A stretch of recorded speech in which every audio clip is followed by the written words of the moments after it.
sentar. Que ambiente cheio da vida de Deus. Louvamos o Senhor por isso. Estamos ainda tão festivos por conta do testemunho de ontem. Nós celebramos 20 novos nascimentos. A casa está cheia de novos na fé, de filhos, espirituais. Isso é motivo de muita gratidão para nós. Eu louvo a Deus por isso. É uma igreja que ganha o pecador, para o Senhor Jesus, que prega a palavra, que ama se envolver com vidas. Essa é a sua história, essa é a nossa história. Quinta-feira nós vamos dar início à nova turma de consolidação. Consolidação, irmãos. Ontem a mãe de uma das irmãs que estava se batizando me chamou e falou assim: escuta, eu quero saber se na sua igreja, ela é cristã de outra igreja, a senhora. E ela falou: eu quero saber se a sua igreja prega a mesma palavra. A minha filha leva a Bíblia na igreja? Leva a Bíblia na sua igreja? Eu falei: Alas. Então, eu sou pastora, mas a gente prega, a gente ensina, Eu não sei se ela está levando a Bíblia para a igreja. A filhinha dela deve ter uns 35 anos. Mas, enfim, eu não costumo cuidar muito bem. Irmãos, mas eu tenho plena convicção que nós estamos pregando a palavra, nós estamos ensinando, nós não estamos pegando qualquer um, fazendo qualquer coisa e falando... Não, irmãos, é palavra que a gente ensina. Você pode acreditar, viu? Nós estamos pregando a palavra. Conta aí para todo mundo, viu? Vem quinta-feira fazer o Consolidação. Se você ainda não fez, esse livrinho da capa azul, nós vamos falar sobre a identidade. Líder de célula, investiga, bate revista lá na sua célula e veja quem que ainda não fez o Consolidação e traga para cá. Fazer o Consolidação é diferente de se inscrever no Consolidação. Você concorda comigo? É diferente. Talvez esse livro você já até conhece. Você já até tenha. Já até pagou R$30 nesse livro. Mas você tem que vir e fazer. Então, os irmãos estão falando que é igual a academia. Você só paga e não precisa ir, não. Irmãos, são 10 lições que nós precisamos. Nós somos tão alimentados quando a gente estuda, compartilha essa palavra, quando a gente recebe tudo isso. Perceba isso, é uma oportunidade de Deus edificar a nossa vida e o seu filho na fé. Traga para o Consolidação. Veja bem, turma de consolidação, a gente sempre abre. Toda vez que eu chamo aqui, tem 5, 8, 10, já teve até, faltou cadeira ali, para começar. Mas aí, a maturidade, que vão pelo menos mais 20 encontros, que é maturidade 1 e 2, a turma diminui um pouquinho mais, Mas nós concluímos uma turma de maturidade agora no primeiro semestre. Norma está aí, Norma? Glória a Deus. Norma, Sofia, Monique, Lu. Cadê a Lu? Está lá no fundo? Concluímos maturidade, já temos uma turma aí que pode, Jamile também, que já pode passar para o CTL. Só que eu não vou abrir uma turma só com essa turma de maturidade. Assim como consolidação, você já comprou o livro, já fez a matrícula, começou o curso e não terminou, CTL também. Então, eu quero te convocar, nós precisamos abrir turma de CTL agora, no segundo semestre, concluir no final do ano, a gente tem multiplicação, amém, irmãos? Tem que ter aluno para o CTL. O que é CTL? Você sabe o que é? É curso de treinamento de líderes. Então, a liderança precisa ser treinada. Líder de célula, vem junto. Traga seu líder em treinamento. Vamos viver a palavra, vamos estudar a palavra. Amém? Quinta-feira, então, consolidação, certeza que nós vamos abrir essa turma. Vai ter aqui pelo menos 20, rodeada aí na Nova Vida, para estudar a palavra. Maturidade, vamos esperar um pouquinho, tá, Braia? Mas o CTL tem que abrir. Faz questão de abrir CTL. Pergunta aí para o irmão se ele já fez CTL. Ele tem que vir fazer o CTL. Você vai multiplicar com quem? Com ele. Com essa daí. Traz a irmã Amélia fazer CTL, Juliana. Tá. Já todo mundo estudou. Nós estamos multiplicando célula, nós estamos crescendo, nós estamos batizando. Glória a Jesus por isso. Agora, deixa eu te falar uma coisa. Atenção, senhores pais e responsáveis. Férias, né? Tá chegando as férias, para alegria, para nossa alegria. Para a alegria das mamães, as férias estão chegando, né? Dia 15 está logo ali. Criança comendo o dia inteiro, em casa o tempo inteiro. Glória a Deus por isso. O Senhor é bom. Aí, presta atenção, essa é nova. Nós temos 60 vagas. Não, tá bom, não é 60, é 50. Era para abrir 50 para dar 60. Já estava abrindo 60 para dar 70. Não, tá bom, é 50. Só 50 vagas para juvenis. Não, 40 não. Para, não me atrapalhe. 50 vagas para juvenis. Juvenis não, kids juvenis, porque é de 8 a 12 anos. Quinta, sexta e sábado. Gente, um programão, hein? Vai ser o ápice das férias de esses guri. Aí você tem para negociar com eles. Se não ficar quieto, não vai pro, como é que chama? Colônia de férias. Se não ficar, se não levantar, se não tirar o lixo, não vai para a colônia de férias. Você pode negociar com eles, tá? Olha só, colônia de férias vai ser 16, 17 e 18 de julho. 16, 17 e 18 de julho. No dia 15, o Brasil vai trazer o Hexa.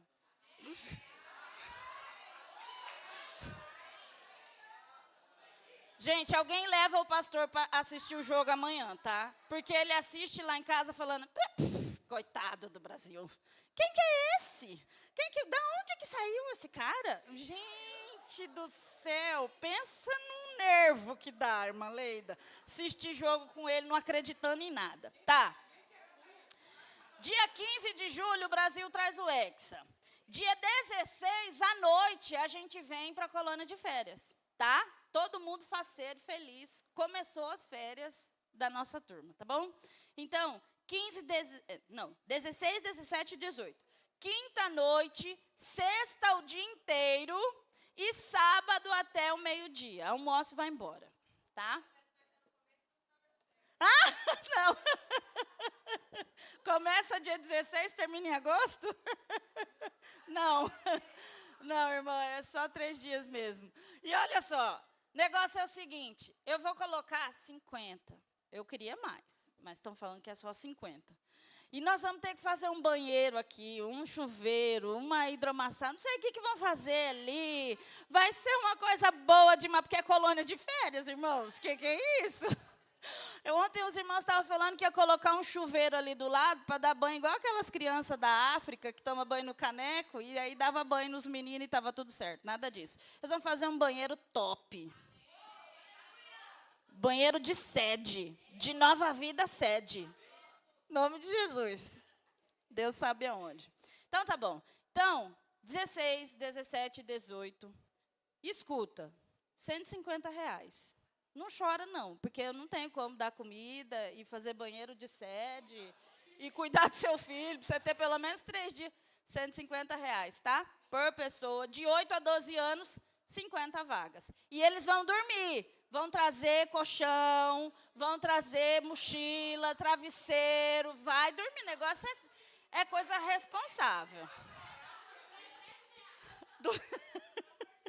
Não, 300 não. Amém, é isso. Foi. Consolidação e colônia de férias. Primeiro eu ponho você para estudar, depois eu tiro de férias e a gente segue a vida, tá bom? Em nome de Jesus. É o Anderson. Aleluia. Tem um pouco tempo aqui, mas eu quero dar um aviso para você, muito importante. Mês que vem, irmãos, dia 9, 10 e 11 de julho, tem a Conferência dos Radicais Livres Vinha Imperial. E como eu disse, isso, a partir dos 13 anos, brincadeira, você pode levar seu filho também, mas tem que fazer a inscrição. Foi aberta a inscrição para a rede da família, tá? Desde o domingo passado. Porém, teve uma mudança, irmãos, uma mudança muito boa. Por quê? Com o desconto foi até domingo para quem ia para quem vai para Goiânia 80 e para quem não vai a R$ 100. E depois passaria a ser a 140 a inscrição. Nós tivemos reunião essa semana e a inscrição nós afirmamos lá que agora é 120. Então, uma oportunidade muito boa para você. Nós conversamos porque existe a família, às vezes fez a inscrição só do filho, né? E agora, às vezes, pai, mãe, e tem mais um filho, e aí ia ficar, né, um valor alto. Então, você colocar aí R$ 20 a menos em cada inscrição fica mais acessível, sim ou não? Então, você pode fazer sua inscrição, está no grupo da liderança, o link, você faz pelo link. Pelo link, você pode parcelar a sua inscrição lá no crédito, tá? Você escolhe em quantas parcelas você quer fazer lá, e você tem a taxinha lá da parcela, e você pode escolher, amém? Outra coisa também, sobre ainda a inscrição, eu quero te dizer que a inscrição vai ser feita até o dia 5, tá? Então, você que vai fazer sua inscrição, você precisa ir procurar e fazer o quanto antes, porque até o dia 5, mas é vagas limitadas. Se chegar na quantidade, então vão ser encerradas as inscrições. Coloque para mim, Kaique, a foto da camiseta. Hoje também, irmãos, é o último dia para você fazer a encomenda da sua camiseta da conferência. É uma camiseta, um pano muito bom, irmãos, muito bom mesmo. Eu já peguei a minha. E camiseta normal, R$ 49,90. Baby look, R$ 49,90. E a oversize, R$ 65,90. Então, você precisa me procurar hoje para fazer a sua encomenda da sua camiseta, tá? Mediante pagamento, né, você pode fazer, então, essa encomenda, amém? Se tiver alguma dúvida, qualquer coisa, você me procure, que eu vou sanar todas as suas dúvidas em questão da conferência. Amém. Glória a Deus. Eu quero ler aqui. Primeiro quero dar os avisos, né? Nossos cultos, domingo às 9 horas e às 18 horas. Amém? Então, todo domingo, você que está vindo aqui pela primeira vez, talvez você não sabe quais são os horários, 9 horas e às 18 horas. Amém? Oração das mulheres, amanhã, tá bom? Aqui às 19 horas. Mulheres, venham orar com a pastora Vanessa, tá bom? Oração dos homens continua, tá bom? Oração dos homens continua, tá? Sim, até Jesus voltar. Todo sábado, às 5h59, nós estamos aqui. Venha, homem, mulher, esposa, empurra seu marido da cama e fala, vai orar. Porque, irmão, todo sábado a gente sai daqui muito edificado. É uma bênção, irmão, a gente orar e também receber uma palavra poderosa aqui para edificar a nossa vida espiritual. Culto dos empreendedores, dia 30, terça-feira. Culto dos empreendedores. Irmãos, esse culto, ele é maravilhoso. Eu gostaria que você, que terça-feira você viesse para cá. Talvez a gente está falando sobre culto dos empreendedores há tanto tempo e você não veio ainda, mas venha. Você vai receber aqui uma instrução, você vai receber uma palavra, uma direção de Deus para a sua vida financeira, dar uma alavancada, dar uma avançada, tá bom? Deus vai entregar aqui para você chaves espirituais, para você avançar na sua vida financeira. Amém? Esse culto aqui é para empresários e para você que quer aprender o que a palavra de Deus diz sobre o seu dinheiro, sobre os seus negócios e sobre os seus investimentos. Porque, olha só, a gente precisa focar nisso. Focar numa parte que é para a gente usar, né? Focar naquela parte que é de Deus e também precisa focar no investimento. Amém? Venha ser edificado aqui. Toda vez que a gente anuncia aqui uma programação, um culto, você é ricamente abençoado. Amém? Então, dado o recado aí, nós estamos aí chegando ao final do mês, mas ainda temos coisa para realizar ainda para o reino de Deus. Amém? Essa palavra que eu vou ministrar aqui, o título dela é Somos Somente Mordomos. Fala para o seu irmão aí do lado, fala assim, nós somos somente mordomos. Fala. Amém?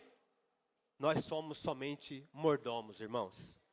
A palavra de Deus diz em 1 Coríntios, capítulo 3, versículo 21 a 23. Portanto, ninguém se glorie nos homens, porque tudo é vosso. Amém? Tudo é vosso. Seja Paulo, seja Apolo, seja Cefas, seja o mundo, seja a vida, seja a morte, seja o presente, seja o futuro, tudo é vosso. E vós de Cristo, e Cristo de Deus. Amém? Então fala assim, eu sou de Cristo, e Cristo de Deus. A Bíblia nos ensina, irmãos, claramente sobre mordomia. E o que vem a ser mordomia? Há uma clara diferença entre ser dono e ser mordomo. O mordomo, ele tem que prestar contas ao seu senhor. Não é assim? Nos versículos que lemos, Deus descreve o nosso papel enquanto mordomos. Ou seja, todas as coisas pertencem a Ele. Nada é nosso, nada pertence a nós. Tudo é dele. E se nós somos mordomos, é claro que nós precisamos prestar conta àquele que é o dono. Amém? Então veja bem, através de Cristo, recebemos de Deus livremente todas as coisas. Recebemos livremente e graciosamente todas as coisas. Graciosamente por quê? Porque nós não merecemos. Mas graça é favor imerecido. Então, recebemos porque Deus, Ele quer nos dar. Amém? Basta você pedir. Basta você confiar e crer. Nós não somos proprietários de nossas vidas mesmos. Até porque o apóstolo Paulo, ele mostra essa verdade. Né? Ele fala que a nossa vida não é nossa mesmo, porque não foi nós, né, que pagamos o alto preço. Quem foi que pagou o alto preço para nos resgatar? Jesus Cristo. Foi Ele que pagou o preço para nos resgatar. Veja bem, a nossa vida, quando a gente lê, né, Gênesis, a gente vai ver isso. Que nós éramos de Deus. Mas lá no jardim, o homem entregou as chaves do reino para o diabo. Não foi isso? Então, em outro tempo, nós não éramos de Deus, nós éramos do inimigo. Mas aí Jesus veio com a sua vida, com o seu sangue precioso, o sangue inocente, Ele comprou-nos. Agora nós somos dele. Amém? Então veja bem, por isso que, se acreditamos e vivemos a mordomia, nossos corações encontrarão uma liberdade surpreendente. E veja que Deus adverte o seu povo, ao ficarem ricos, não devam pensar que as suas próprias habilidades foi que fizeram vocês enriquecer.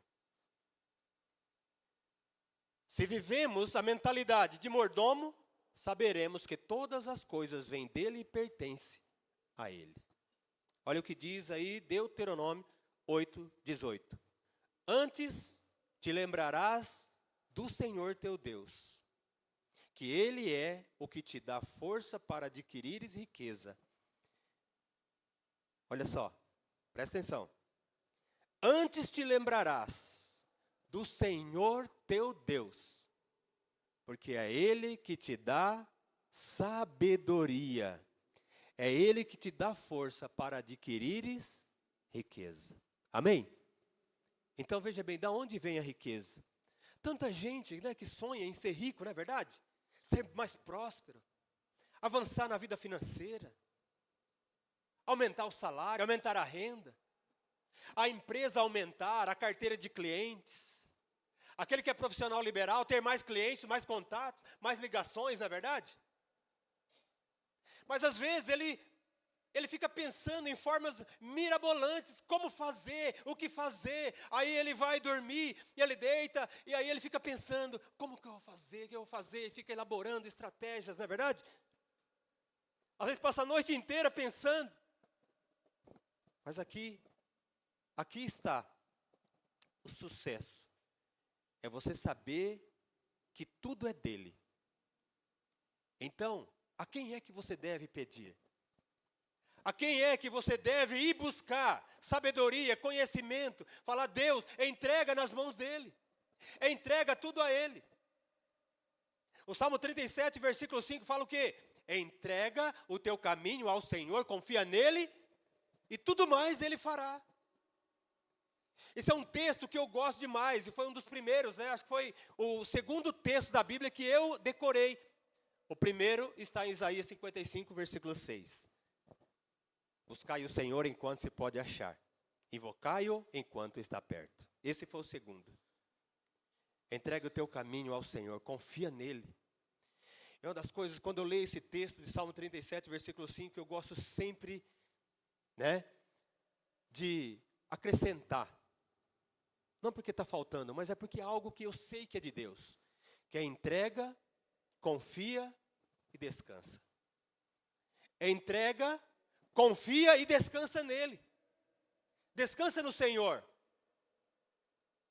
A sua vida financeira está apertada. Chega no dia 15 e você já está falando, eita, e agora? Será que vai dar? Se você, entregar a sua questão, confiar, e você descansar, você vai ver. Esses dias atrás eu falei para uma irmã, irmã, pelo seu posicionamento, você sabe que o dinheiro que você ganha não é seu, é de Deus, mas você tem sido fiel. Você tem entregado. Tem o boleto para pagar, tem o cartão para pagar, mas se você colocou no coração o seguinte, eu vou pagar, eu vou entregar o meu dízimo, porque eu sei que o Senhor não vai deixar faltar. E eu falei para ela, pode colocar a sua cabeça no travesseiro e dormir tranquila, descansa.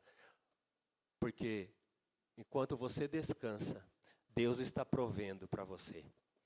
Amém? É assim que nós precisamos viver, irmãos. Amém? Peço que você coloque de pé. Se você precisa do envelope, você estende a mão aí, levanta a mão que você vai receber o envelope para entregar a sua oferta, o seu dízimo. Aqui está o QR Code aqui da nossa conta, para você entregar também a sua oferta, o seu dízimo. E você que vai trazer aqui à frente, talvez, se você entregou o seu dízimo essa semana, permaneça aqui na frente para a gente orar por você. Vamos abençoar a sua vida. Mais alguém precisa de envelope? Então faz aí o seu Pix.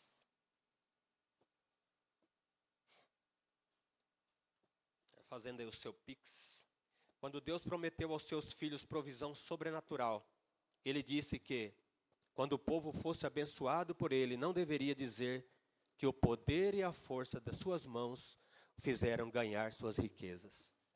Mas a riqueza é o Senhor que dá força e sabedoria. Amém? Então, levante aí o seu envelope aí, seu celular, se você fez através do celular, vamos orar. Você que entregou seu dízimo, vem aqui à frente para a gente orar por você.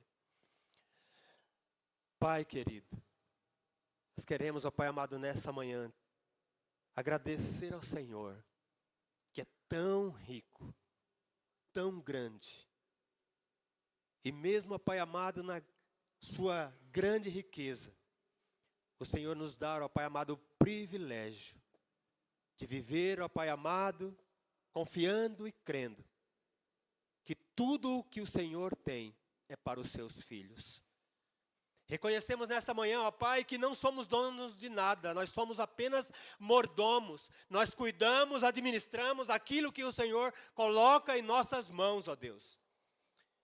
Pai amado, e como a tua palavra diz, nós queremos esperar no Senhor, descansar no Senhor e saber que o Senhor é aquele que nos dá sabedoria, dá forças para adquirir riquezas. Queremos, ó Pai amado, crer e receber do Senhor. Não queremos, ó Pai amado, viver baseado na nossa força, na nossa capacidade, na nossa inteligência. Não, mas nós queremos, ó Pai amado, receber do Senhor, porque o Senhor é bom. A tua graça, o teu favor, ó Pai amado, está sobre nós. Abençoe, ó Pai amado, cada um dos teus filhos que nessa manhã, com o entendimento, ó Pai amado, de que são mordomos, eles estão cuidando e estão, ó Pai amado, também entregando aquilo que é do Senhor. Abençoe, ó Pai amado, a vida de cada um dos teus filhos. Abençoe a casa, a família, a despensa, a conta bancária. Ó Deus amado, dá livramento, ó Pai amado, da enfermidade, dá livramento da escassez, ó Pai amado, que haja fartura e abundância, como a tua palavra diz, que Jesus veio para dar vida e vida em abundância. Aleluia. Deus querido, eu quero também abençoar a vida dos dizimistas, ó Pai. Aqueles que são colunas na tua casa, que são fiéis. Aqueles, ó Pai, que o Senhor pode falar assim: eu conto com a benevolência e com a generosidade do meu filho. Aquele, ó Pai amado, que a igreja, ela pode fazer os compromissos que precisam ser feitos, porque sabe que serão honrados. Eu abençoo e declaro, ó Pai amado, abundância, prosperidade e todo tipo de riqueza que vem do céu sobre a vida dos meus irmãos. Em nome de Jesus. Amém. Glória a Deus. Não falei sobre o encontro com Deus. Então tá.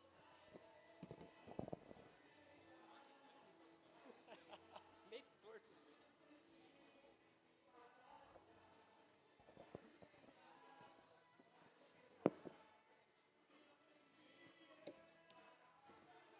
Aleluia. A graça e a paz de Jesus, amém, irmãos? Eu queria orar por você ainda nessa parte financeira. Sabe por quê, ó?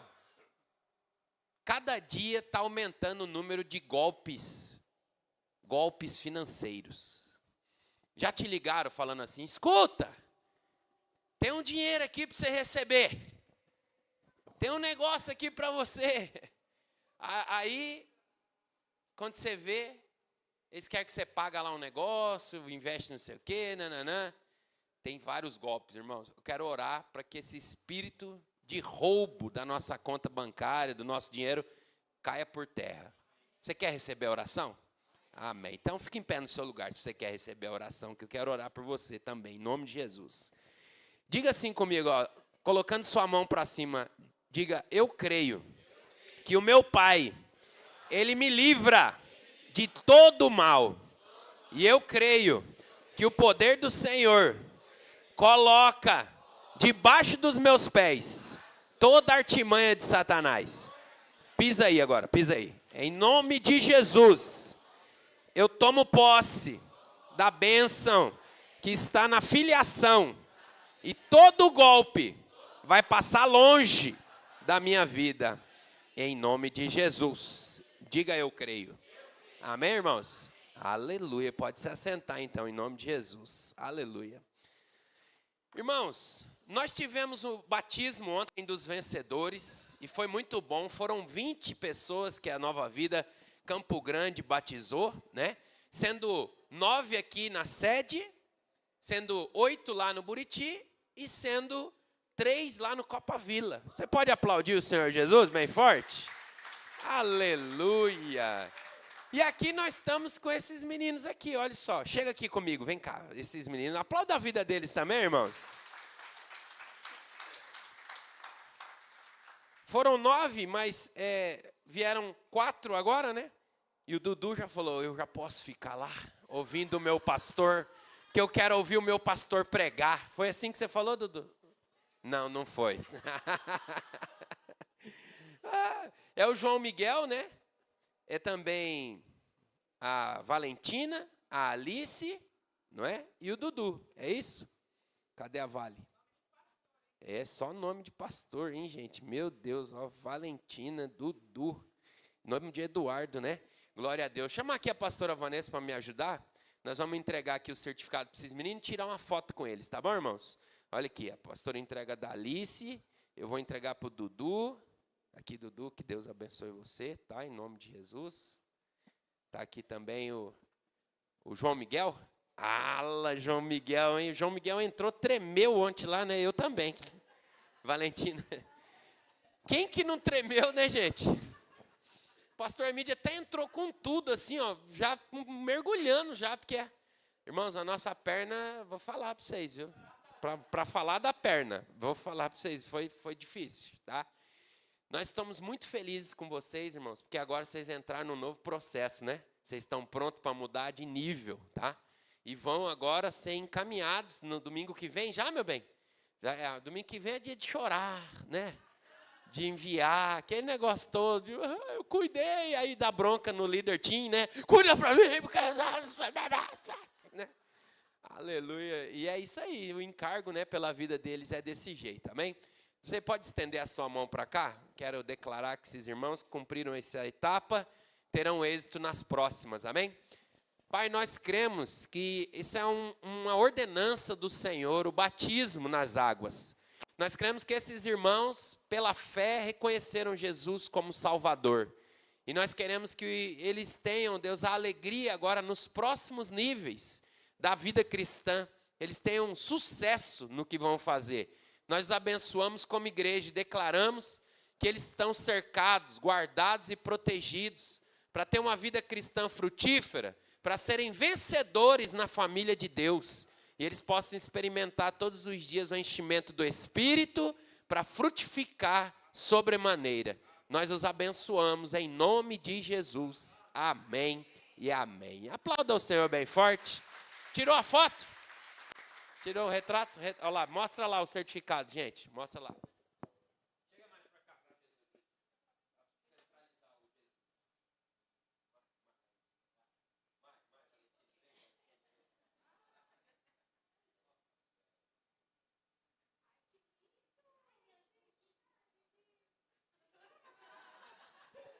Muito bem, pode sentar lá, gente. Deus abençoe, viu? Vamos junto.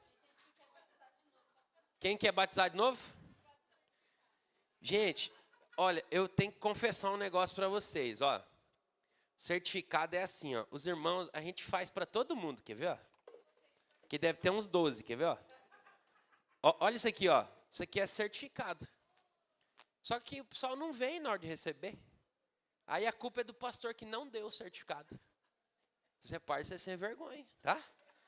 Eu faço o certificado para todo mundo, tá? Todo mundo. Aqui, ó, já está ficando mais 6 aqui, ó. Então, você precisa... Robson, põe mais para cá aqui, que senão... Mais para cá um pouco. Para eu não derrubar a água. Aí, obrigado.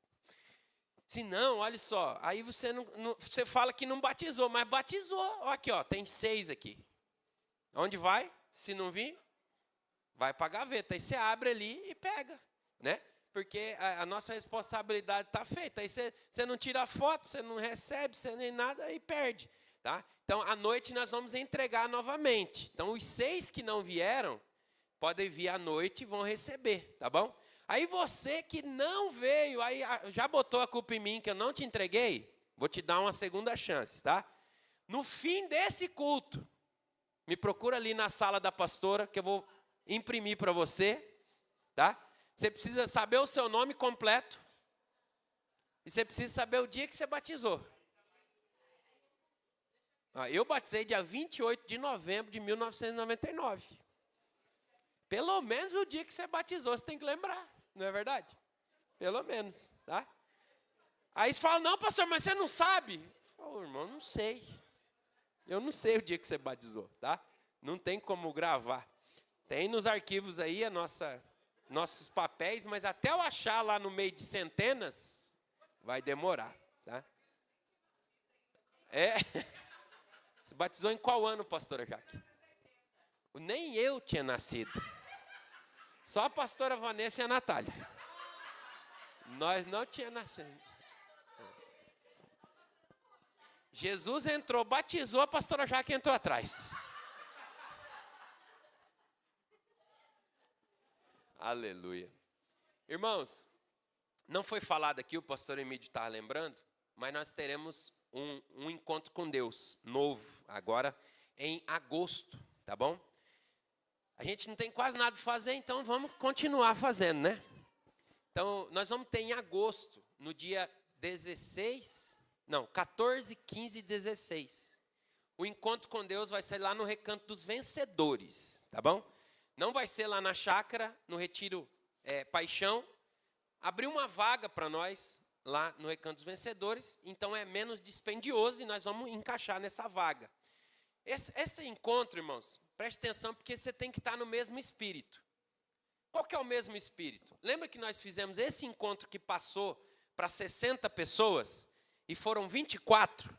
Pois é, nós estamos com a santa indignação. A santa indignação de que nós queremos os 60. Nós queremos o alvo batido. E por que nós queremos o alvo batido de pessoas salvas, transformadas, libertas, curadas?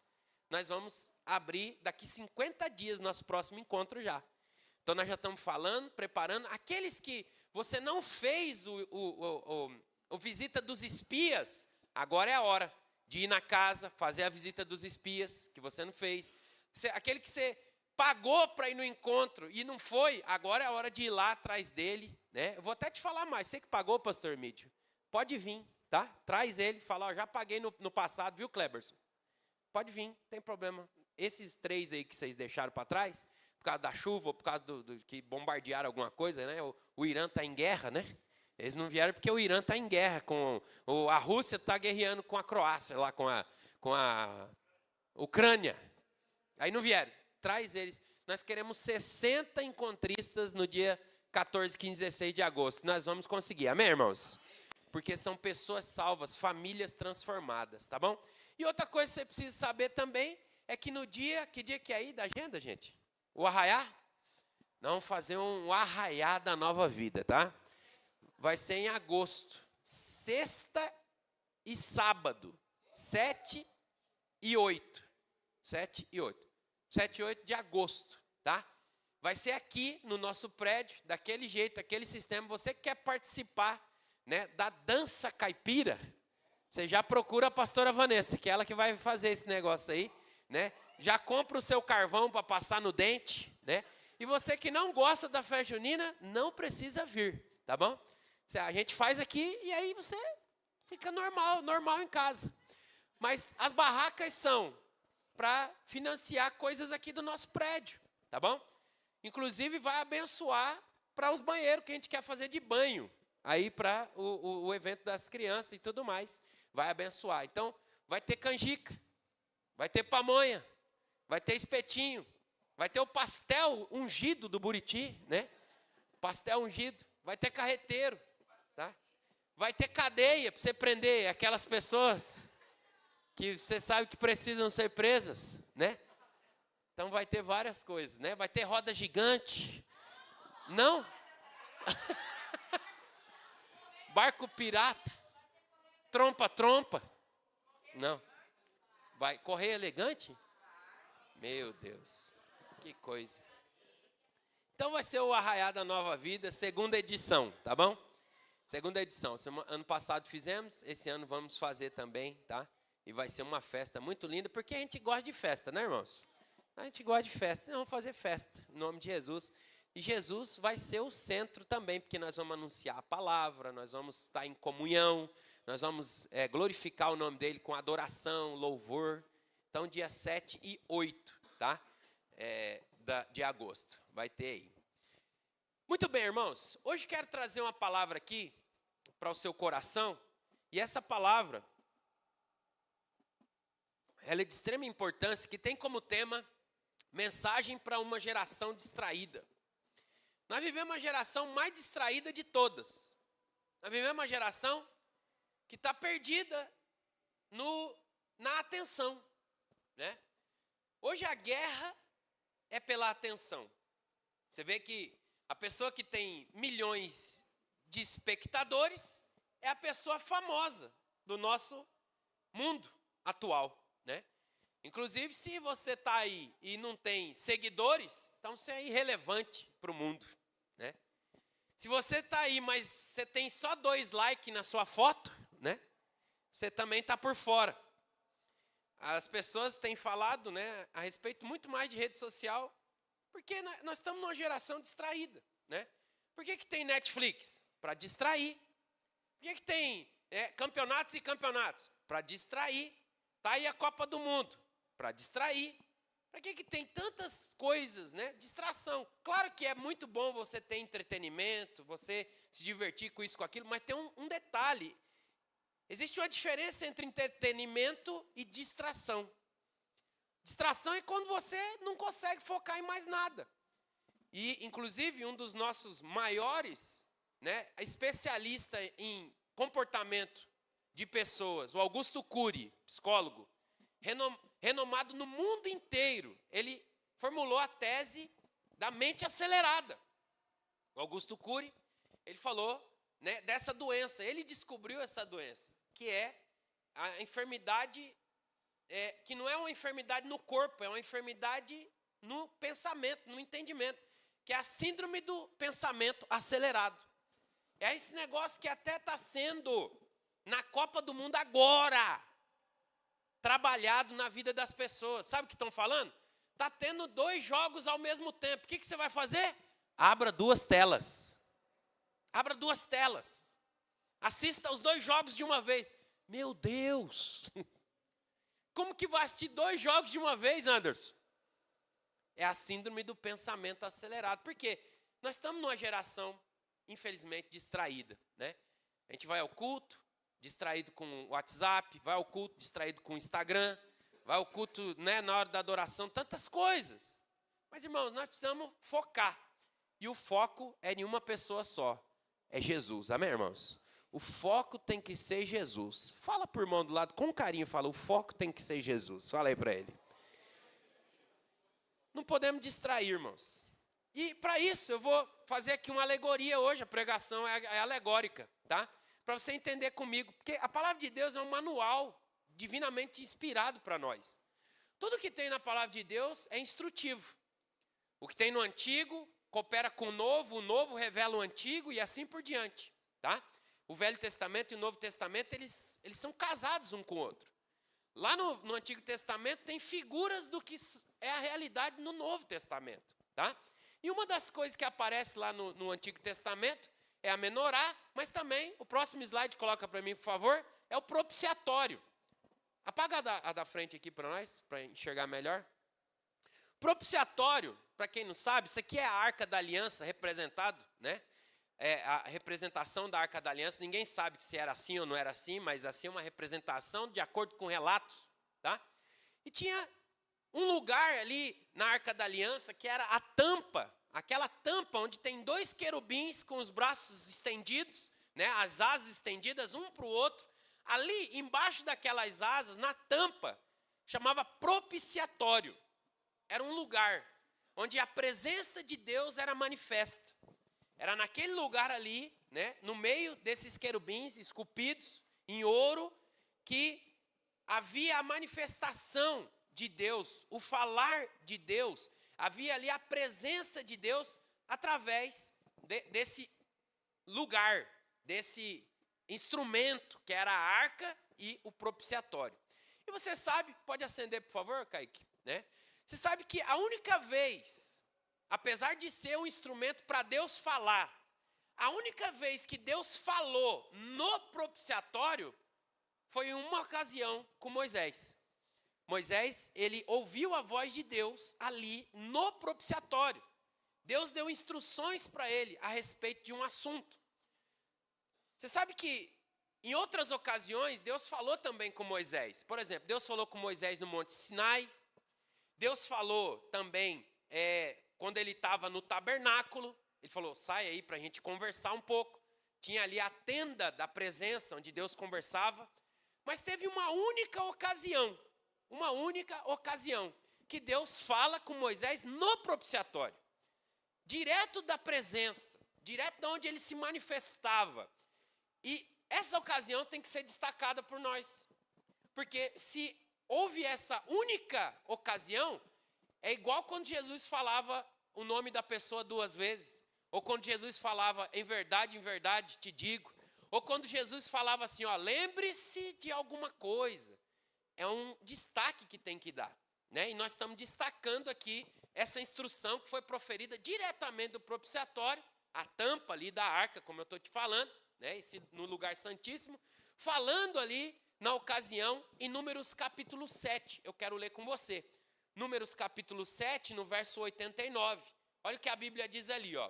Quando Moisés entrava na tenda da congregação para falar com o Senhor, então ouvia a voz que lhe falava de cima do propiciatório, que está sobre a arca do testemunho, entre os dois querubins, assim lhe falava. Então, você vê que a instrução que é dada ali tem que ser destacada por mim, por você. Qual foi a instrução que Moisés recebeu ali na tenda do propiciatório, que é revelada a mim e a você? Está no capítulo 8, né? Nós podemos ler com mais detalhes mais para frente, mas preste atenção. O foco do que foi dito ali não estava no propiciatório, nem na tenda, nem no tabernáculo. O foco do que foi instruído ali estava no candelabro de ouro.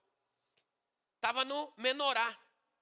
A Bíblia fala para mim e para você que esse objeto sagrado, o menorá, né, que nós não estamos aqui exaltando objetos e nem, né, formas, mas, como eu te disse, o Antigo Testamento é uma luz do novo. É uma sombra do que é o novo, a vida da graça hoje, né? Esse objeto sagrado aí, chamado menorá, não era uma peça comum, irmãos, tá? Coloca no próximo, por favor, Kaique. Esse menorá aí, né, que pode ser, muita gente enxerga como lamparina, né, lâmpada, não é. Isso aí é um candelabro, tá? Ele foi forjado sempre a partir de um talento de ouro. Ele não era feito em pedaços, era um pedaço maciço que era batido, um martelo, martelada por martelada, e era feito de um pedaço só de ouro, forjado a partir dessa quantidade de ouro, uma peça única, que tinha 7 hastes, sendo uma central e 3 de um lado e 3 de outro. Essa construção era para simbolizar algo, porque esse menorá, lá em Apocalipse, é dito, os candelabros de ouro, onde Jesus está andando no meio dos candelabros, é a mesma coisa. Então, esse candelabro, ele representa também a igreja, onde a haste do meio é Cristo e as 6 hastes do lado são os filhos de Deus, os cristãos, hoje, no caso, a igreja, né? Essa haste central, ela está ali para ser diferente mesmo, para ser destacada. E é importante você saber que tinha uma simbologia aqui nesse candelabro, no menorá, porque é uma alegoria de Cristo e a igreja. É uma tipologia, né? Que uma vez que a gente entende isso aí, nós vamos também entender o Novo Testamento. Então preste atenção, essa haste central do candelabro é a pessoa, é a figura, é para representar a figura de Jesus Cristo, a sua proeminência, o seu destaque, né? O detalhe da construção era tão importante porque tinha que ter um candelabro, né, feito com uma só peça de ouro, onde tinha uma haste central e todas as outras estavam viradas para a central. Estavam iluminando a central. Que aquilo ali era como se fosse uma lâmpada. Isso aí significa o quê? Que só um tinha destaque no meio desses 7. Só um era o centro no meio desses 7. Você está entendendo? Isso aí você pode ler ali em Êxodo 25, verso 31 ao 34. Nós não vamos ler. Mas o 34 principalmente fala desse candelabro, dessa haste central, que ela era diferente, inclusive na sua composição, na sua martelada, o jeito que se fazia, que se construía. E as 6 hastes laterais que estavam ali, né, os 3 braços de cada lado, estavam representando ali os crentes, a igreja hoje. Não são peças separadas, cada uma encaixada ali, nada disso, mas eram parte do mesmo corpo, inclusive do corpo central. Não é assim a igreja? Cristo é o cabeça da igreja. Jesus e a igreja são a mesma coisa. Cristo e a igreja são a mesma coisa. Nós somos a noiva de Cristo. Mas nós temos que entender que, sendo cabeça, ele é aquele que tem que ser destacado. Assim, o candelabro simbolizava a união orgânica, a união espiritual e inseparável de Cristo, que é o cabeça, e a igreja, que é o corpo. A instrução para nós hoje é essa também, que nós tenhamos Cristo como cabeça e possamos centralizá-lo. A geração distraída tem tirado a centralidade de Cristo. A geração distraída está com igrejas que se reúnem para falar de tudo, menos de Cristo. A geração distraída está postando coisas, lançando coisas nas suas redes sociais, mas que não tem a centralidade de Cristo. Não fala de Cristo, não exalta Cristo, não coloca a luz para brilhar em Cristo. E é interessante, sabe, irmãos, porque a instrução específica que vinha ali em Números 8, que foi dada de cima do propiciatório, dizia assim, o verso 1 até o 4, ó. Disse o Senhor a Moisés, lá de cima do propiciatório, ó, fala a Arão e diz-lhe, quando colocares as lâmpadas, seja de tal maneira que as 7 venham a iluminar de fronte do candelabro. E Arão fez assim, segundo o modelo que o Senhor mostrara. Moisés, assim, ele fez o candelabro. Então, a palavra hebraica aqui para defronte é que essas luzes das outras hastes tinham que ficar ordenadas e direcionadas para o centro. O que é isso? Iluminando o único que tem que ser iluminado, destacando o único que tem que ser destacado. Jesus é o destaque da nossa vida, amém, irmãos? Lá no seu trabalho, as pessoas vão gostar de você trabalhando lá. Por quê? Porque Jesus é o destaque da sua vida. Você vai ser colocado em lugares altos. Você vai ser colocado em lugares, né, diferenciados. Porque as pessoas vão olhar e falar, eu não sei o que é, mas tem algo em você que me dá segurança. Tem algo em você que me dá paz. Tem algo em você que me deixa tranquilo aqui, confiando em você. Tem algo em você que deixa eu ir para algum lugar tranquilo, seu patrão vai falar, seu gerente vai destacar isso daí e você vai sempre dar glória a Deus. Amém, irmãos? Vai dar glória a Deus. Não sei se você está vendo, mas na Copa do Mundo agora, um monte de gente expressando que a vitória deles estava sendo dedicada a Jesus. Muitos times, diferente de quando foi no Catar, nos cabeça de toalha lá, tá? No Catar foi diferente, porque lá não podia nem expressar a fé. Mas nos Estados Unidos, a liberdade é diferente. Muitas seleções terminam o jogo, se ajoelha, ergue a mão para o céu e dá glória a Deus. Muitas. Não é uma não, nem duas.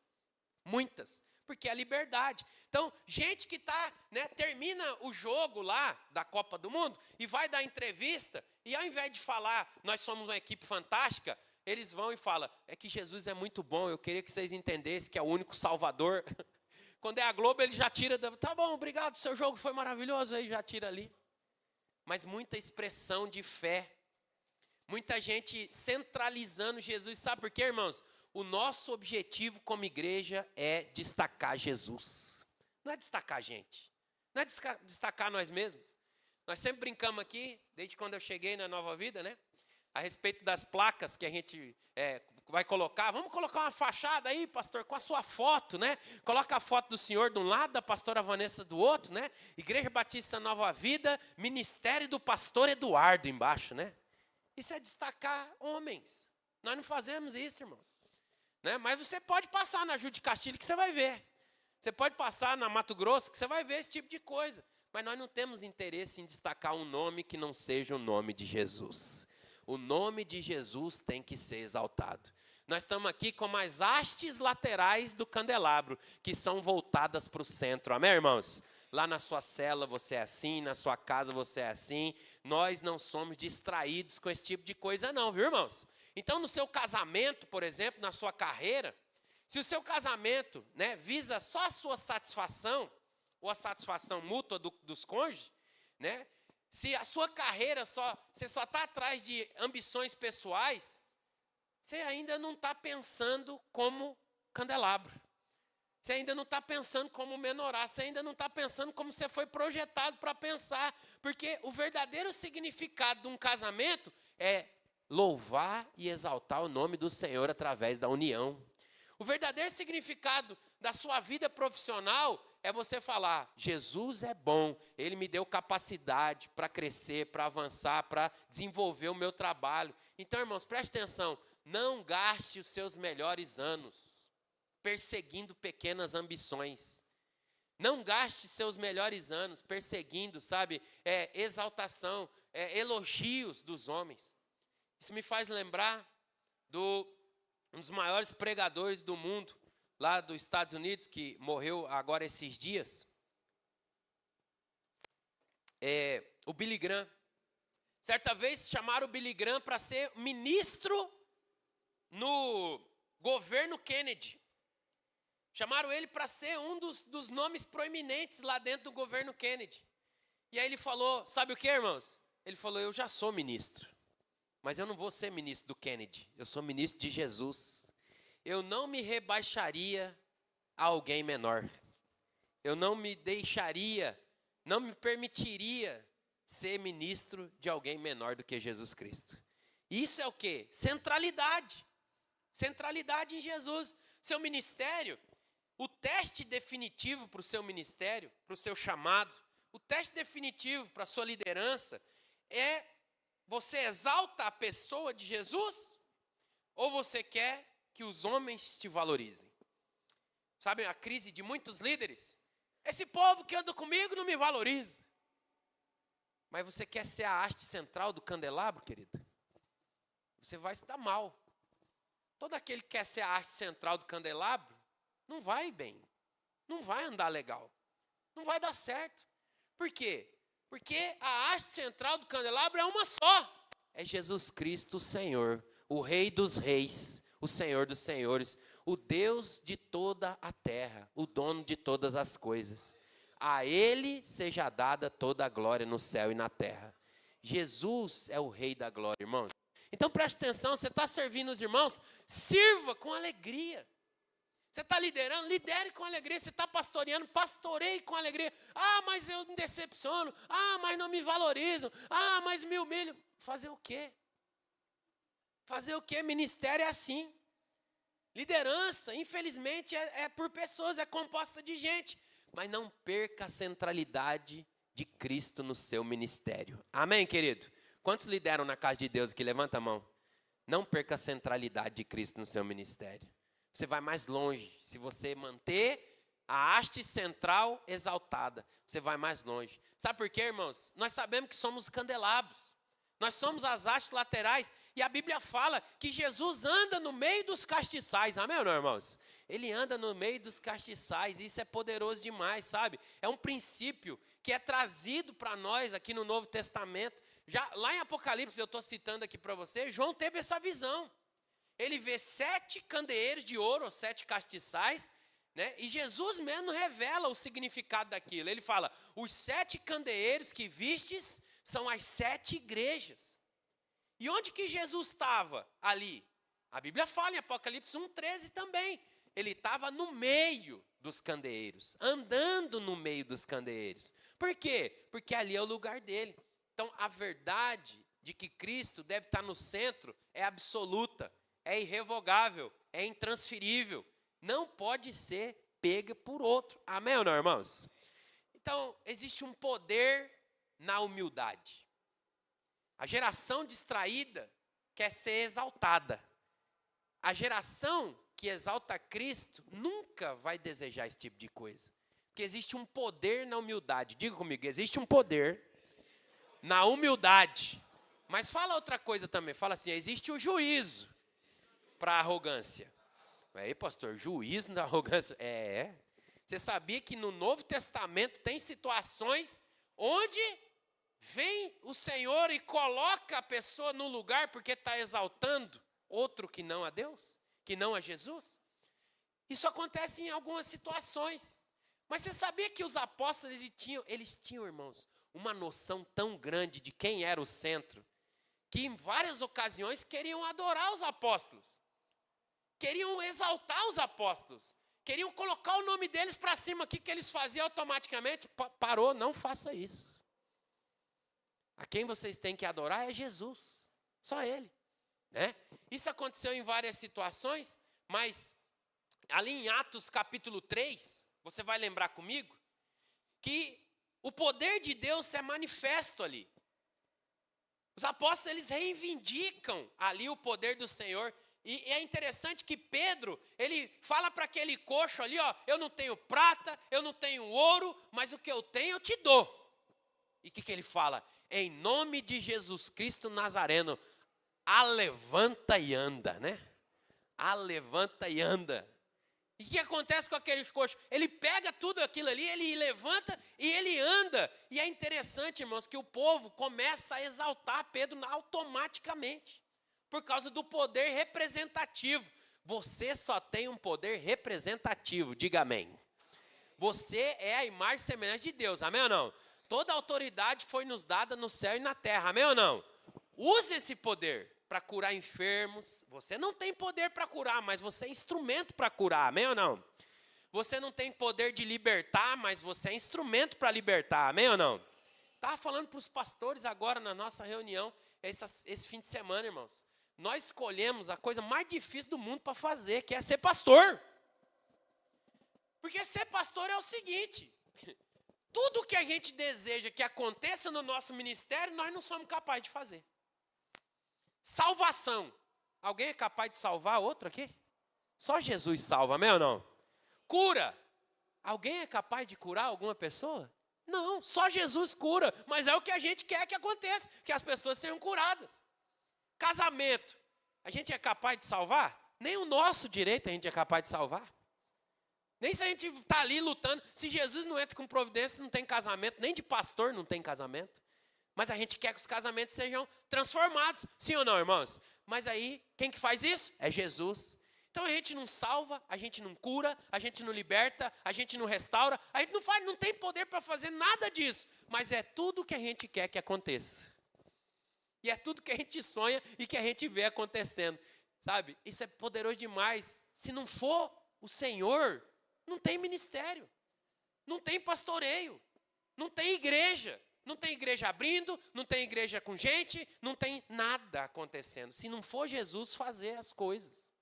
Então Pedro, quando a multidão se maravilhou, irmãos, ali, e começou a exaltar o nome dele, Pedro imediatamente corrigiu, desviando toda a atenção para Jesus. Ali em Atos 3, coloca para mim, verso 12, né? Essa daí é a imagem que a gente colocou para mostrar. Você vai ver que está ali, né, a situação onde Jesus está com o paralítico ali no tanque de Betesda. Mas o texto de Atos 3, verso 12, Pedro corrige todos aqueles que estavam tentando exaltá-lo. E ele fala, israelitas, por que vos maravilhais disso? Ou por que fitai os olhos em nós, como se pelo nosso próprio poder ou piedade o tivéssemos feito andar? O Deus de Abraão, de Isaque e de Jacó, o Deus de nossos pais, glorificou o seu servo Jesus. Diga amém onde você está. Você está vendo que Pedro faz a correção automática. Automática. Ele não fica esperando. Ele não fica demorando. Por quê? Porque ele sabia como funcionavam as coisas. As lâmpadas do candelabro sempre vão brilhar para a haste central, e a haste central é Jesus Cristo. Amém, irmãos? Então, o contraste disso aqui é gritante se você continua vendo a palavra, sabe? Você vai ver a palavra, inclusive os apóstolos vão andando e vão fazendo as coisas acontecer, né? Vão chamando eles de deuses gregos, e eles falam, não façam isso. Não façam isso. Teve ocasião em que a cobra mordeu o apóstolo Paulo lá na ilha, e ele só chacoalha a cobra assim, queima a cobra no fogo, o pessoal quer começar a adorar ele automaticamente. Ele fala, não façam isso. Não façam isso. Porque o centro é um só. O nome de quem tem poder é um só. Então, irmãos, eles rejeitavam os elogios dos homens.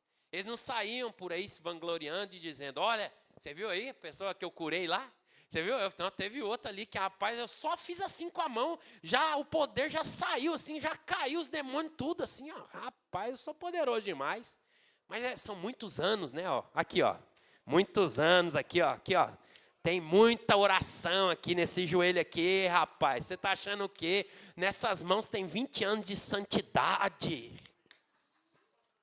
Eu quero só lembrar essas pessoas que tinha um homem chamado Herodes Agripa. Você já ouviu falar dele? Herodes Agripa foi um rapaz que o Flávio Josefo, que é um dos escritores dos séculos primeiros da igreja, ele faz questão de escrever sobre Herodes Agripa. E ele nos conta que a túnica real do Herodes Agripa, irmão, só para você ter ideia, era feita de um material especial, um tecido que era construído com fios de prata. Era um negócio assombroso, bonito, lindo, sabe? Coloca o Herodes lá, o Herodes Agripa, né? O tecido da capa dele, né, da roupa de Herodes Agripa, era feito com fios de prata, ao ponto que quando ele saía ao sol, ele brilhava como o sol. E quando ele brilhava como o sol, ele gostava de ser tratado como um Deus.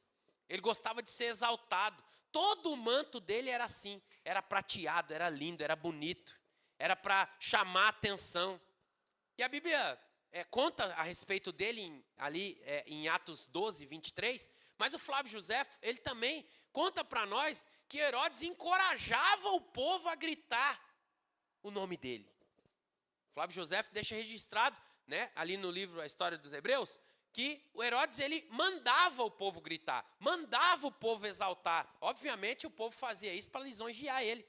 Só que ele, ao invés de, né, perceber que só tinha um nome acima de todo nome, ele recebia os aplausos, ele recebia as lisonjas, ele ficava, né, ensoberbecido, e ele mandava fazer mais capas lindas e bonitas. Só que Atos 12, 23 conta o seguinte, que no mesmo instante em que ele recebeu glória e não deu ao Senhor, um anjo do Senhor o feriu, por ele não haver dado glória a Deus, e foi comido por vermes automaticamente e morreu.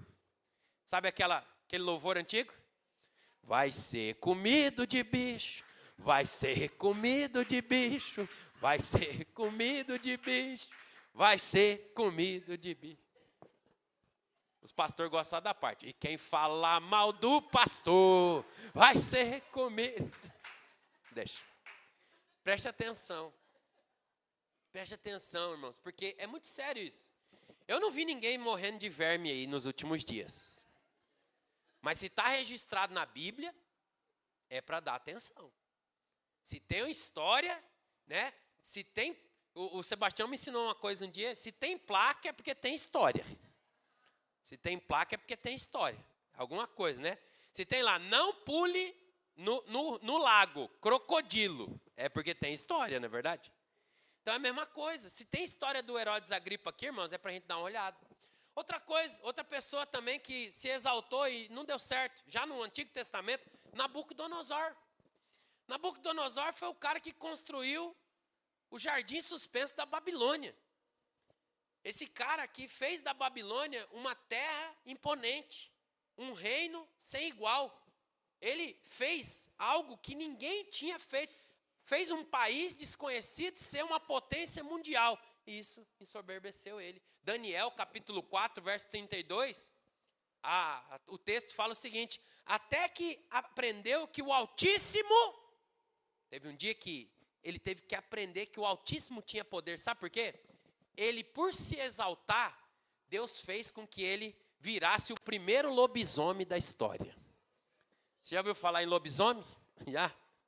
Depois eu conto da mula sem cabeça, mas vamos falar do lobisomem. Sabia que Nabucodonosor, ele fez o seguinte, irmãos, ele se exaltava por ser um grande rei. Ele se exaltava por ter um grande poder, um grande exército. Só que a Bíblia conta que ele foi humilhado e enlouqueceu de uma hora para outra. Ele enlouqueceu ao ponto que ele perdeu totalmente a estribeira. Daniel 4,30 fala que o Senhor deu uma sentença sobre ele.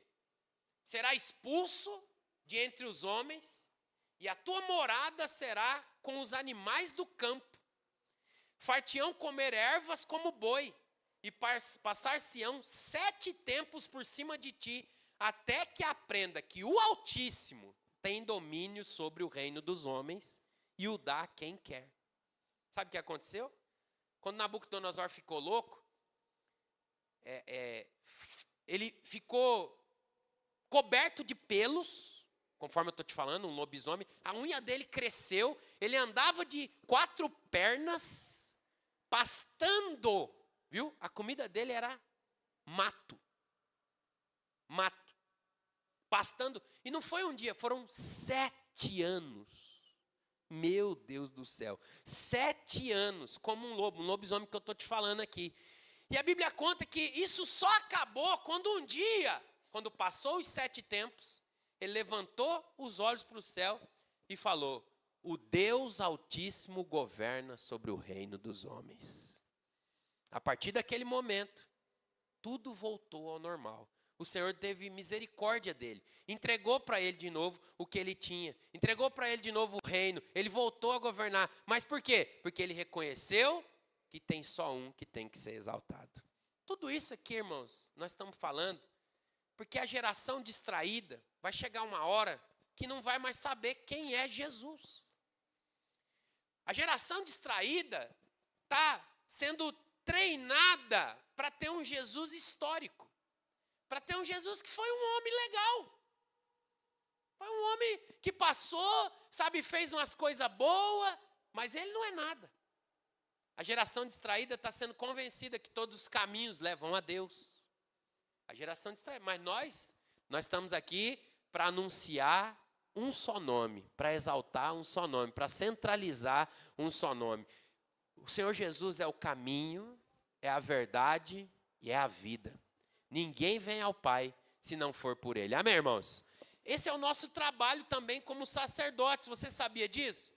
Como sacerdote, eu preciso fazer com que a chama continue acesa. Apesar, irmãos, de tudo que aconteceu, né?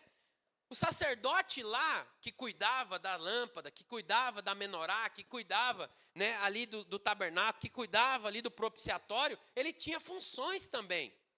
E você sabia que uma das funções do trabalho do sumo sacerdote, com candelabro, era remover os resíduos? Você sabe que todo domingo é o que nós fazemos aqui. A gente pega os pavios, né, a gente pega as brasas, sopra, né, os resíduos, e joga de novo o vento da palavra, joga de novo o vento do Espírito, para a chama arder novamente, para a brasa acender novamente. Quando você faz churrasco, você vai fazer um hoje, me chama lá, tá bom?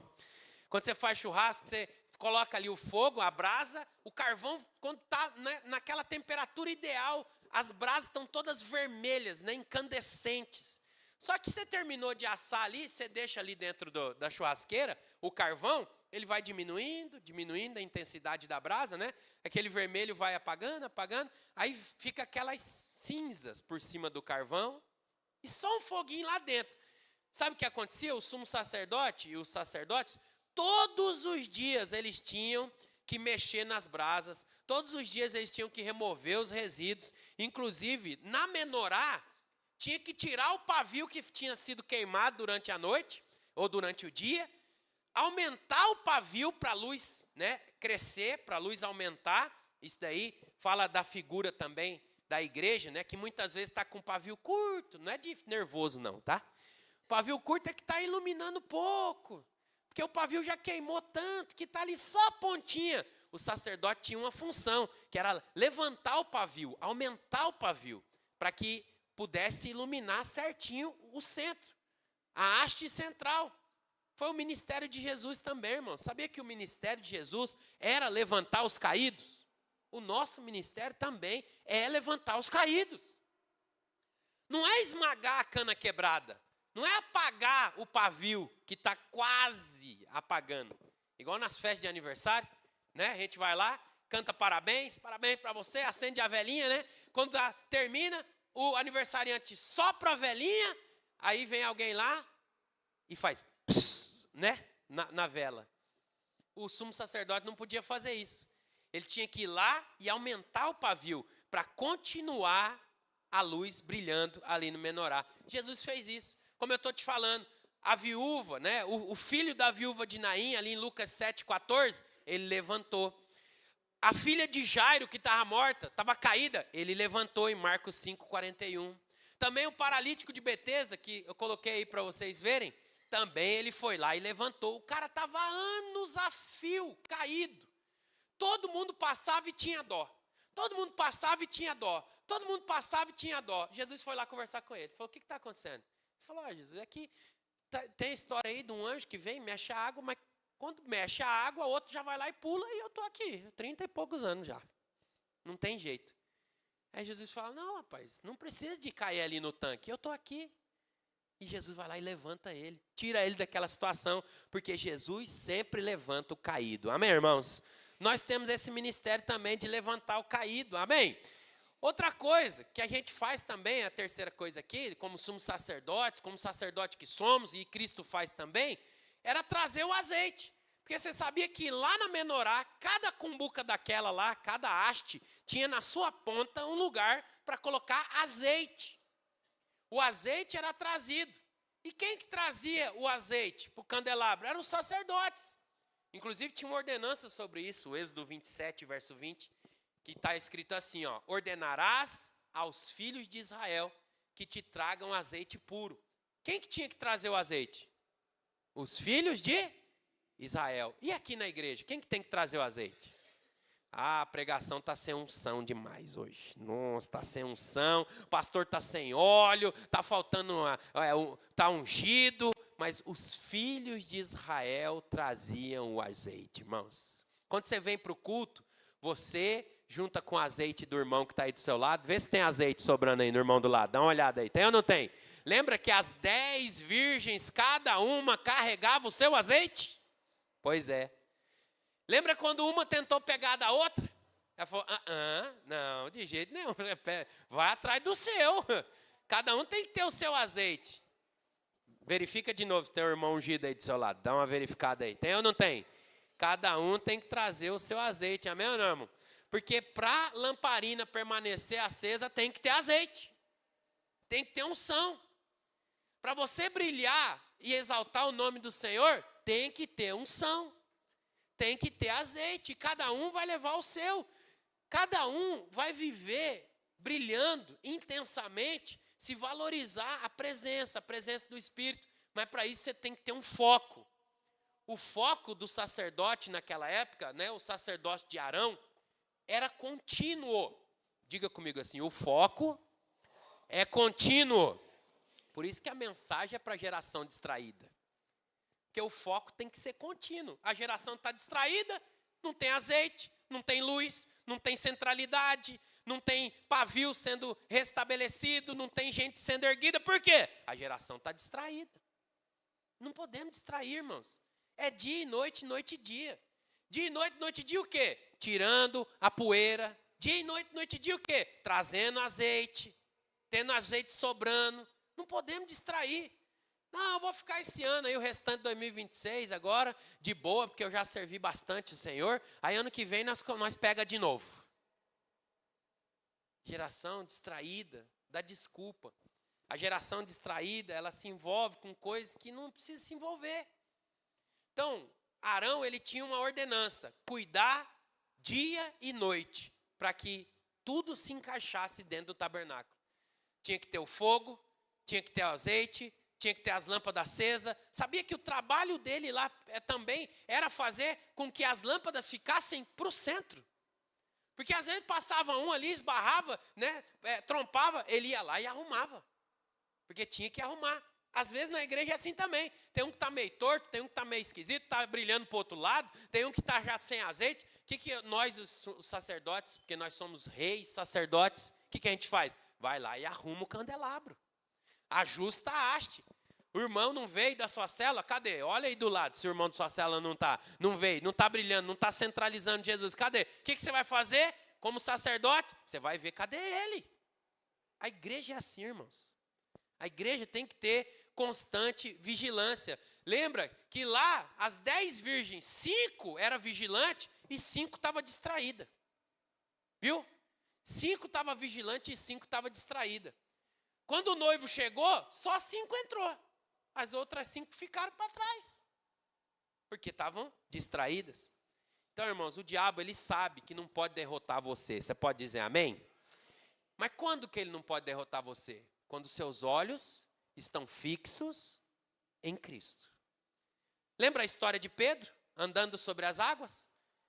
Pedro foi um cara que deu uma lição para nós incrível, porque ele viu Jesus andando sobre as águas e foi o único que falou, também quero. E Jesus falou, vem. Quando ele foi, a Bíblia relata, irmão, com todas as letras, que o foco contínuo fez ele andar sobre as águas. Mas lembra que ele percebeu que tinha uma tempestade, ele percebeu que o mar estava agitado, ele percebeu que era impossível andar sobre as águas, ele percebeu que ele estava fazendo algo sensacional, incrível. E aí a Bíblia fala que ele tirou os olhos de Cristo. O que aconteceu automaticamente? Afundou. Quando a geração é distraída e tira os olhos de Cristo, ela afunda. Ela afunda. Só que nós não vamos afundar, amém, irmãos? Nós vamos andar sobre as águas todos os dias da nossa vida. Por quê? Porque Jesus está andando sobre as águas. Se Jesus está andando sobre as águas, nós estamos andando sobre as águas também. Qual que é o segredo? Foco. Foco constante. Foco contínuo. Então foca na sua célula, foca no seu ministério, foca naquilo que Deus chamou você para fazer, foca no seu chamado, foca na adoração, foca no louvor, foca na liderança, foca no reino de Deus. Buscai, pois, primeiro o reino de Deus, a sua justiça, e as outras coisas serão acrescentadas. É o foco, a centralidade. Então, irmãos, veja, hoje essa geração que está surgindo dentro da igreja tem grandes chances de ser uma geração poderosa. Porque nós temos mais do que qualquer outra geração teve. Nós temos revelação da palavra, nós temos revelação do Espírito, do poder de Deus, da unção que há no nome de Jesus. Só que nós não podemos distrair. Como eu estou te dizendo, o diabo não tem o que fazer com você, só te distrair. Se ele consegue te distrair, tirar o foco de Jesus, o que vai acontecer? Você vai afundar. E quanta gente, infelizmente, tem afundado. Por quê? Os olhos estão no lugar errado. Então coloque, continue, sabe, os seus olhos no lugar certo. Você lembra também, eu vou finalizar com isso aqui, teria mais coisa para falar, mas já foi meu tempo, eu estou quase acabando, irmãos. Desculpa, aí a gente continua depois, tá? Mas preste atenção. Tinha um sumo sacerdote chamado Eli. Eu quero finalizar com essa parte. Eli, ele tinha 2 filhos que tinham tudo para dar certo. Tudo para dar certo. Só que eles escolheram se distrair. Os filhos de Eli, a Bíblia diz que eles se deitavam com as mulheres no tabernáculo. Mas eles estavam ali para ministrar no tabernáculo. Eles não estavam ali para se satisfazer sexualmente no tabernáculo. Os filhos de Eli, as ofertas eram entregues no tabernáculo, eles iam lá, selecionavam e pegavam para eles as melhores, que era para ser queimada. Falaram, não, vai queimar isso aqui, olha o desperdício, vou pegar para nós. Pegava as ofertas para eles. Não precisava fazer isso, mas eles fizeram. Porque estavam distraídos. E eu vou te falar mais, eles estavam acostumados com o que faziam. Isso aqui eu estava estudando e eu senti forte no meu coração. Muitas vezes a gente acostuma com o que a gente faz no reino. Fazer célula, acostuma. Liderar gente, acostuma. Vir para o culto, acostuma. Vir no culto, acostuma. E já aí, se você acostuma, já parece que não é tanto assim, igual era antes, sabe, no início. É tão gostoso de falar, meu Deus, chegou o domingo, vou no culto. Glória a Deus, liderança, mesma coisa. Meu Deus, hoje é o dia da minha célula, aleluia. Você orava em línguas, declarava, abençoava, preparava o ambiente. Mas só que os filhos de Eli se acostumaram. E eles foram reprovados. E a Bíblia diz que eles morreram no altar. Deus teve que levá-los, porque não dava para contar com a geração daquela. Mas teve uma mulher, chamada Ana, que ela tinha uma sede incrível pela presença de Deus. E ela tinha uma vontade imensa de ter um filho. E ela começou a orar. Ana começou a orar e pedir a Deus que Deus desse um filho para ela. Só que Deus não deu um filho para ela. Deus deu uma solução para uma geração. E eu quero declarar, o Senhor fez você nascer para ser uma solução para essa geração.